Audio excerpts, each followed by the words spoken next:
Okay, today let's talk a little bit about chalk pastels.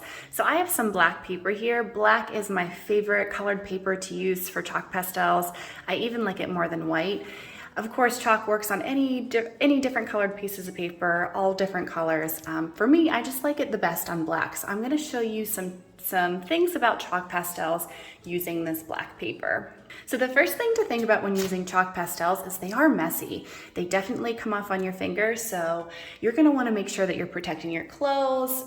Your hands are gonna get messy, so you can expect to wash them when you're done. So just something to think about. The other thing to think about when using chalk pastels is they do break pretty easily under pressure. So if you are pressing hard with them, they likely will snap on you. So a couple of things to think about with chalk pastels is there are a couple of ways to use them. So they do not come with paper. So because they don't come with paper, you have the sides of them to use to cover in large areas.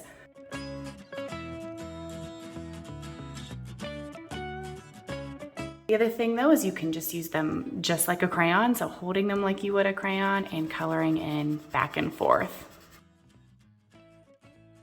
So like I said at the beginning of the video, I really like chalk on black paper. However, you can use light paper.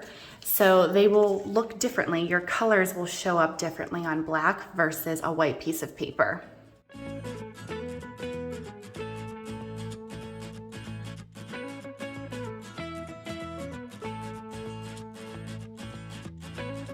So the other thing about chalk pastels, the thing that people probably like the most about them is that they blend really easily.